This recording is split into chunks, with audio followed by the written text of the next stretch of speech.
An honor to speak anywhere where we have Karen Bushy and Gopal Lalmalani with us. We also have officials from the Park District, both current and past, and thank you for all of you coming. It's so nice to be in a forum where you're not limited to 3 minutes and a constricted little agenda item that somebody else set to prevent rather than promote discussion. So thank you for coming out. I'm going to build my remarks around Richard Feynman's introductory lecture in the 101 physics class at Caltech, which he called 6 Easy Pieces. And what his point was that no matter how advanced you think you are, you've got to be able to explain the intro class. So that's what we're going to do today. 6 pieces. First piece, Oak Brook residence. Second piece, Village of Oak Brook. Third piece, Bath and Tennis Club. Fourth piece, Chic Chef license. Fifth piece, Chic Chef addendum. Sixth piece, money. So let's start with number 1, the residence. That's you. You own this place. You are on my flannel graph right here. You are the residents of Oak Brook. You own this place through the Village of Oak Brook as your agent. That's number 2. Piece number 3, the Bath and Tennis Club. Here we are. There are 4 operating features of the Bath and Tennis Club: the trail system, the golf, the tennis, and the pool. Those are the things that historically are the activities that you engage in. When you walk in, as Ann said, you see the bath on the left, the tennis on the right. Incidentally, the proposal that we're talking about that's being favored by our village president and at least one other trustee is to build white brick walls along both sides of the street to stop you from seeing the pool and stop you from seeing the tennis court, because they only want you to see the clubhouse, which they renamed the banquet facility. So piece number 4, the clubhouse. The clubhouse holds events. It was built as an event space, not as a wedding venue for caterers. We had a 2023 agreement, which is the original license agreement, right here on the board. That said, we made Chic Chef the exclusive caterer so people with events could depend on a caterer who knew where all the forks and knives were, so it wouldn't be chaos when you came bringing in a new caterer with their own tables and chairs. We thought, let's have some continuity here, and a financial arrangement was struck. And when you look at that document, which of course is in my pocket, it says the village has previously managed and operated catering services at the club. And to alleviate administrative and management burdens, the village desires to manage it and operate it through the third party to manage what? The club's catering services. And it's to be done and operated at the location on the property. That's extremely important. I'll give you that. Piece number 5, the proposed addendum. This is at the end of piece number 4. This is Chic Chef. He's got a chef hat on so you can see where he stands. It's the original license agreement between you, the village, and Chic Chef. Now we come to the April board meeting. I was out of town in Wisconsin, and actually no, I was out of town in Japan. And I said, is there anything on the agenda? They're like, no big deal, you don't have to participate. Then I found out, wait a minute, there's this license addendum on the agenda. I think I will participate.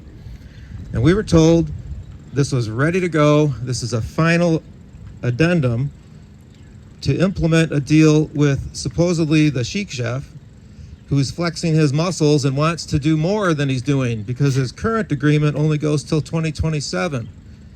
He comes in and says, how about we get a 30-year agreement? I want to move in till the year 2055. Well, ladies and gentlemen, I'll be 95 years old in 2055. I'll be at the Oak Brook Club watching pharmaceutical commercials on TV. But what will the B&T look like? Well, they've already rebranded the clubhouse, something they call the Oak Brook Manor. You see it on the street sign out by the street. I looked at the original license agreement. It says they'll operate under a name, and it's a blank. It doesn't say what it is. They said they would get the approval of the village management. I asked our village manager, when did they get approval to rename this place the Oak Brook Manor? They said, oh, staff handled that. So you see how it goes? The trustees are just useful to push something past, And then the licensee, Chic Chef, they just kind of do their deal with the staff, and suddenly Paul Butler's Bath and Tennis Club has been renamed the Oak Brook Manor.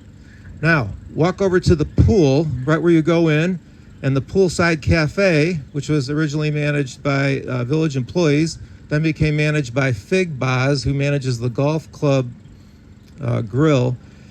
Fig Boz said, you know, it's actually kind of a pain in the neck. How about if Chic Chef does it? And the Chic Chef guy said, yeah, we'll do it. Well, walk over there, and guess what you see on a nice big permanent sign? Chic Chef Cafe. So you get the drift of how this goes. And so now they want 30 more years to do something in addition. So what do they want to do? We were told, you just sign this agreement and $8 million shows up, and now we don't have to put any more money into the Bath and Tennis Club. And that's the sophistication of the first presentation to us. But I read the addendum agreement, and I noticed something very interesting. Right away it says, because they need financing, they're going to assign the agreement to a new LLC. That's the red people here, because we don't know who they are. So they don't have faces on them. We know that there is an LLC called Oak Brook Events LLC. It's an Illinois LLC, started up in January. It has two managers. Legally, an LLC can be member managed or manager managed. This thing here, Chic Chef, is a corporation 100% owned by Ravi. And we have a letter from his accountant attesting to that, because ownership of corporations is not disclosed to the Illinois Secretary of State. So now Ravi wants to assign it to unknown people, something called Oak Brook Events. There are two managers.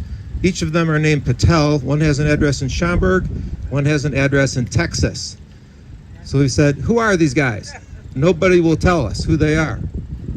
Now, the simplicity of this assignment, as it's designed by the village, which is funny because Naveen and I think we're the village, is to take, because they need financing, take the original license agreement, letting them do catering at the village, assign the whole thing over to Unknown LLC, all because they needed financing to do the $8 million build out.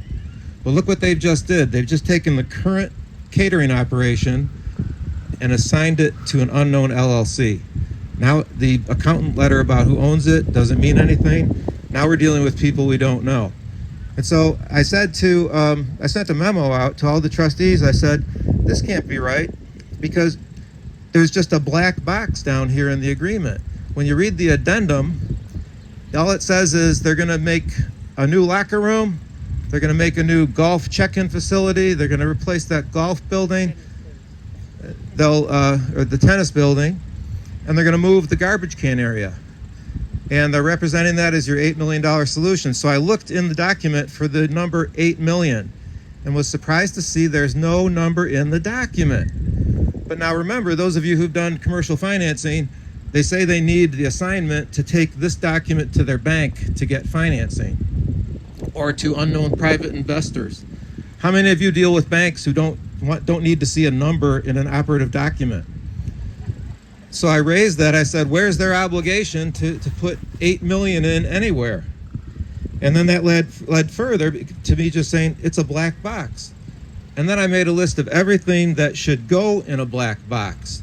And I was told, no, that'll just be approved by the village later. But remember the name Oak Brook Manor, and remember the Chic Chef Cafe. That's how stuff gets approved here, right under our nose. So I said, no, there's got to be more in that black box. No way is it responsible to approve a black box with nothing in it. No math, no obligations, no auditing, nothing. It's only 30 years. It only goes till 2055. So then Ravi, the chef, lawyered up. He got Scott Day, who's an excellent lawyer. And Scott Day came to a board meeting and said, oh, actually, you're right. It's going to be a public-private partnership, and it'll have a lot of agreements hanging off of it, and we need time to develop it. So remember, we started here on April 8th saying it's ready to go, just vote for it. And now the applicant gets a reputable lawyer who doesn't lie to us and says, well, we got to kind of do this whole public-private partnership. So originally I wanted kids to bring little felt pieces up and slap them on the board, but it's too windy, because any kid here would have just as good of a shot at any trustee here at understanding these documents because we don't know. But if you would look in a black box in a typical deal, you would have an LLC operating agreement, you'd have verification of ownership, you'd have a loan agreement, you'd have a promissory note, you'd have a construction escrow to manage the escrow because you'll have subcontractors who have to be held to performance milestones, and you don't want them to put liens on a public property. You'll have a capital contribution agreement for whoever these characters are or turn out to be, because we've been told at the last meeting that the two Patels went for the door. They're not in the deal anymore. They're going to find other investors. So that's comforting, isn't it? And as I've said on my video, how did this happen? How do we get to the point where this 270 acres we're being told we can't handle upkeep of our property, so we just got to lean on the chef? Verification of funds, survey, resolution of incumbency, bids, UCC financing statements, the list goes on. None of them are here. So I believe Scott Day is going to scramble and probably trying to produce that, but he's got to find some investors. So when a lawyer looks at this,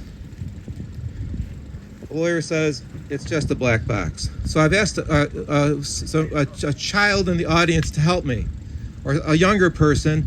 Could you please bring up the money box? Because we've been told there's a treasure box here with $8 million in it. So, Naveen, could you open the money box and show the audience the $8 million?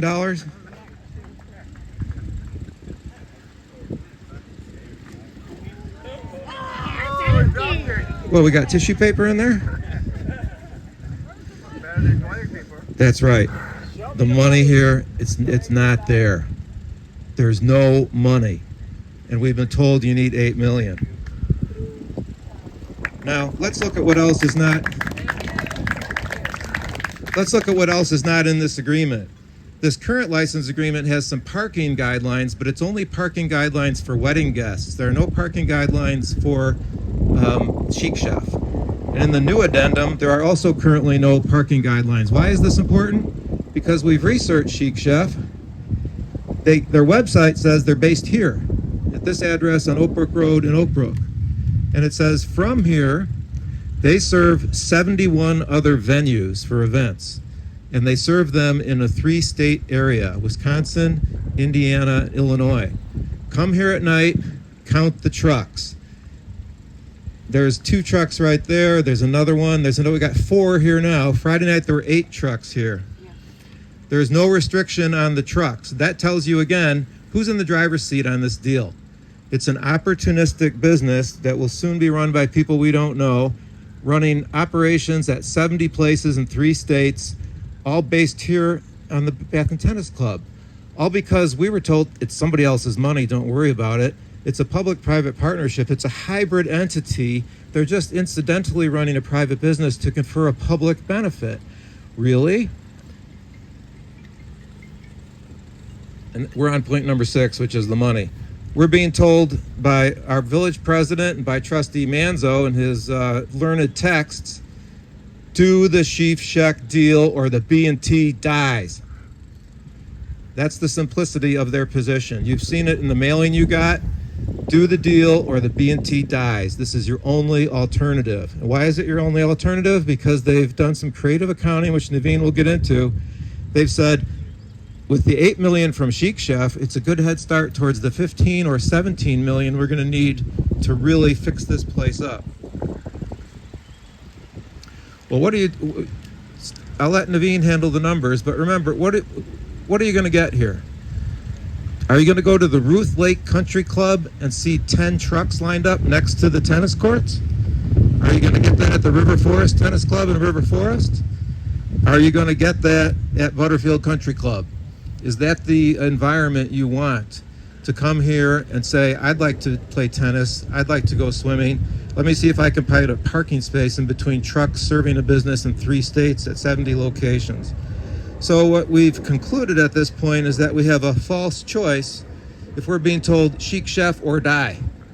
You must not care about the Bath and Tennis Club if you don't want to do the Chic Chef deal. That is the simplicity of it. But the numbers have all been twisted, the mailers have been distorted. True numbers, in fact, have been concealed. As Naveen Jain will tell you, He's only had numbers that were produced in the last 3 weeks by the village. And let's remember that. They said we were ready to go in April. Village staff said, yeah, no problem. Naveen went and met with them over the last 2 weeks and said, where's this number? Where's that number? They then produced numbers, and Naveen said, how long have you had that calculation? And the answer was 3 weeks. So look what's going on here. Is this due diligence? Is this a joint venture that you would engage in? And so we're being told, gotta rush, because if you don't, they're gonna lose weddings, and then we're gonna lose revenue, as if they don't have 70 other choices for a wedding.